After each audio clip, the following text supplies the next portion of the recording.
Assalamualaikum warahmatullahi wabarakatuh. Salam dan bahagia. Saya Hanun Fataya Agustina, Sarjana Pendidikan, calon guru penggerak Angkatan ke-7 Kabupaten Klaten. Saya bertugas sebagai pendidik di SD Negeri 1 Talun, Kecamatan Kemalang, Kabupaten Klaten. Pada kesempatan kali ini, saya akan menyampaikan koneksi antar materi, kesimpulan dan refleksi pemikiran Ki Hajar Dewantara yang telah saya pelajari pada modul 1.1 Guru Penggerak Angkatan ke-7. Saya akan merefleksi diri saya melalui 3 pertanyaan berikut ini. 1. Apa yang saya percaya tentang murid dan pembelajaran di kelas sebelum mempelajari modul 1.1? 2. Apa yang berubah dari pemikiran atau perilaku saya setelah mempelajari modul ini? Dan 3. Apa yang dapat segera saya terapkan lebih baik agar kelas saya mencerminkan pemikiran Ki Hajar Dewantara? Sebelum mempelajari modul 1.1, saya memiliki pandangan yang berbeda terhadap murid dan pembelajaran yang saya lakukan. Yang pertama, pembelajaran lebih sering terpusat pada guru atau teacher center. Pembelajaran dilakukan hanya sebatas transfer ilmu saja. Peran saya sebagai guru lebih dominan daripada siswa. Kadang-kadang saya lebih sering ceramah dan siswa duduk manis mendengarkan apa yang saya terangkan. Selanjutnya, saya menganggap keberhasilan pembelajaran hanya dilihat dari aspek nilai kognitif saja.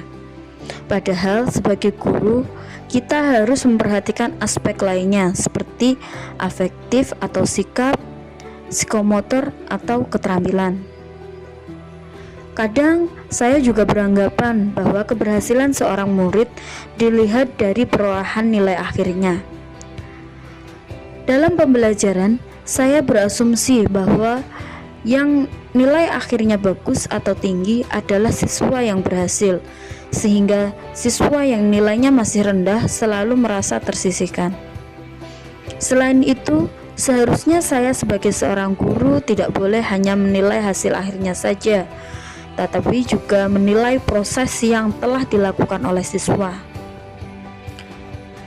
Di sini saya juga belum bisa memahami perbedaan karakteristik murid. Saya cenderung menyamaratakan kemampuan murid, padahal gaya belajar anak berbeda-beda. Ada yang gaya belajarnya visual, ada yang audio, ada yang kinestetik.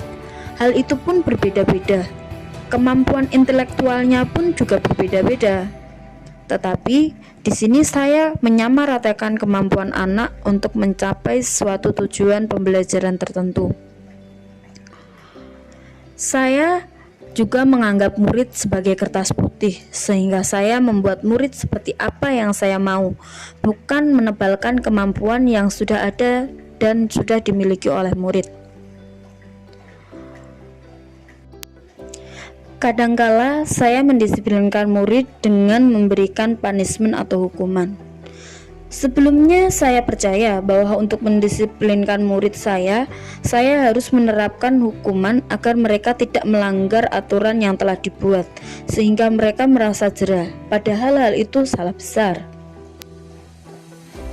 Setelah mengikuti pendidikan guru penggerak dan mempelajari modul 1.1, yang berubah dari pemikiran atau perilaku saya diantaranya: 1. Pembelajaran berpusat kepada siswa atau student center. Di sini siswa berperan sebagai subjek pembelajaran, bukan lagi sebagai objek pembelajaran. Yang kedua, menciptakan pembelajaran yang bervariasi yang berpihak pada murid. Sebisa mungkin, saya selalu menghadirkan pembelajaran yang kreatif, inovatif, menarik, dan menyenangkan, agar anak-anak tertarik dalam mengikuti kegiatan pembelajaran. Yang ketiga, menghargai setiap karakteristik siswa dalam belajar. Saya sudah tidak lagi menyamaratakan kemampuan mereka Anak yang memiliki intelektual tinggi, saya minta untuk bisa melakukan tutor sebaya dengan temannya. Sedangkan anak yang memiliki intelektual yang rendah, saya selalu memberikan motivasi agar mereka dapat mengembangkan diri lebih baik lagi. Yang keempat, keberhasilan siswa bukan hanya dilihat dari nilai akhirnya saja. Di sini saya mulai memperhatikan proses pembelajaran yang dilakukan siswa dan memberikan penilaian terhadap apa yang telah dilakukan siswa. Yang kelima, memberikan teladan yang baik dan panutan siswa untuk mengembangkan bakat sesuai kodrat alam dan kodrat zaman. Sesuai dengan pemikiran Ki Hajar Dewantara, saya menuntun murid-murid saya menjadi lebih baik serta menebalkan perilaku-perilaku baik yang sudah dimiliki oleh siswa sesuai dengan perkembangan zaman. Yang keenam, berusaha mendisiplinkan siswa dengan cara melakukan pengulangan pembiasaan-pembiasaan baik dan melakukan bimbingan-bimbingan baik bagi anak yang masih kurang disiplin. Setelah mengikuti pendidikan guru penggerak angkatan 7 ini, saya banyak belajar tentang pemikiran Ki Hajar Dewantara. Saya mulai memahami ternyata apa yang selama ini saya terapkan dan saya anggap sudah benar serta baik ternyata salah. Pembelajaran modul 1.1 ini membuat saya tertegun, khususnya dalam hal pendidikan di sekolah. Untuk mengingat Ki Hajar Dewantara, ternyata kita tidak hanya mengingat semboyannya saja, yang isinya ing ngarsa sung tulodo, ing madya mangun karso, tuturi handayani. Namun, selain itu, Ki Hajar Dewantara juga memiliki pemikiran-pemikiran yang sangat luar biasa yang tertuang dalam filosofi pemikiran Ki Hajar Dewantara, yang isinya diantaranya asas pendidikan, dasar-dasar pendidikan, kodrat alam dan kodrat zaman, dan budi pekerti. Mari kita bahas satu persatu. Asas pendidikan menurut Ki Hajar Dewantara. Ki Hajar Dewantara sendiri membedakan apa itu pendidikan dan pengajaran. Pendidikan menurut Ki Hajar Dewantara adalah daya upaya untuk memajukan bertumbuhnya budi pekerti, kekuatan batin, karakter, pikiran, intelek, dan tumbuh anak dalam rangka kesempurnaan hidup dan keselarasan dengan dunianya. Pendidikan memberikan tuntunan kepada anak sehingga anak dapat berkembang sesuai dengan kodrat alam dan kodrat zaman. Di sini anak diibaratkan sebagai kertas yang sudah tertulis penuh. Tugas guru hanya menebalkan, tidak seperti pemikiran saya sebelumnya yang menganggap anak seperti kertas putih yang harus diisi. Agar apa? Anak dapat mencapai keselamatan setinggi-tingginya. Sedangkan pengajaran menurut Ki Hajar Dewantara merupakan suatu proses pendidikan dalam memberi ilmu atau berfaedah untuk kecakapan hidup anak secara lahir dan batin. Jadi, pengajaran ini bertujuan supaya ilmu yang mereka terima berfaedah untuk kecakapan hidup secara lahir dan batin. Dasar-dasar pendidikan. Pendidikan hanya dapat menuntun tumbuh atau hidupnya kekuatan kodrat yang ada pada anak-anak agar dapat memperbaiki lakunya, bukan dasarnya, hidup dan tumbuhnya kekuatan kodrat anak. Ki Hajar Dewantara mengibaratkan peran pendidik sebagai seorang petani atau tukang kebun, di mana petani tersebut hanya dapat mengubah proses penanamannya dan tidak dapat mengubah hasil tanamannya. Kodrat alam dan kodrat zaman. Kodrat alam berkaitan dengan sifat dan bentuk lingkungan di mana anak itu berada. Sedangkan kodrat zaman berkaitan dengan isi dan irama. Jadi, kita tidak bisa memungkiri pribadi seorang anak terbentuk sesuai lingkungan di mana ia berada dan pada zaman apa dia bertumbuh. Ki Hajar Dewantara menegaskan, didiklah anakmu sesuai dengan tuntunan alam dan zamannya sendiri. Budi pekerti. Budi pekerti berasal dari dua kata, yaitu budi dan pekerti.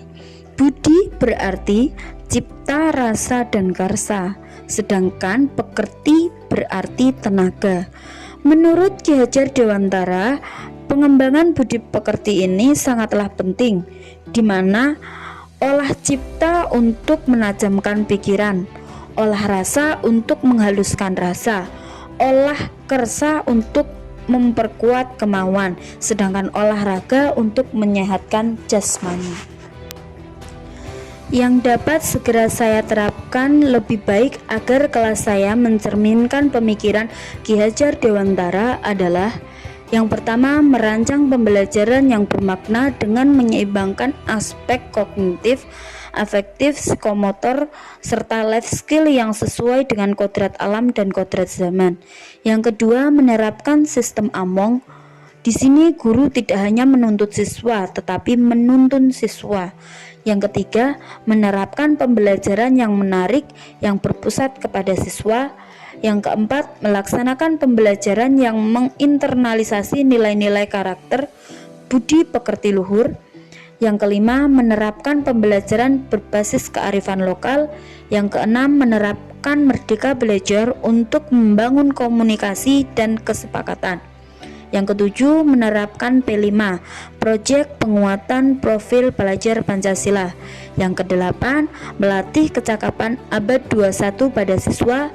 Yang kesembilan, mengapresiasi semua kemampuan, keterampilan, kemajuan, dan perkembangan peserta didik atau siswa. Yang kesepuluh, menerapkan pembelajaran yang berdiferensiasi dengan kemampuan siswa. Dari ketiga pertanyaan sebelumnya, kesimpulan yang dapat saya ambil yaitu: yang pertama, pendidikan adalah tuntunan terhadap segala kekuatan kodrat yang dimiliki anak agar mereka dapat mencapai keselamatan dan kebahagiaan yang setinggi-tingginya, baik sebagai seorang manusia maupun sebagai anggota masyarakat. Yang kedua, pendidikan bukan hanya ilmu pengetahuan saja, melainkan perlu penanaman budi pekerti luhur pada anak. Yang ketiga, jadilah pembelajar dan pembelajar yang merdeka.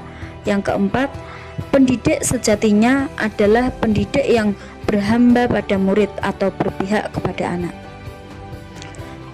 Sekian dari saya, salam dan bahagia. Salam guru penggerak, bergerak, tergerak, dan menggerakkan. Wassalamualaikum warahmatullahi wabarakatuh.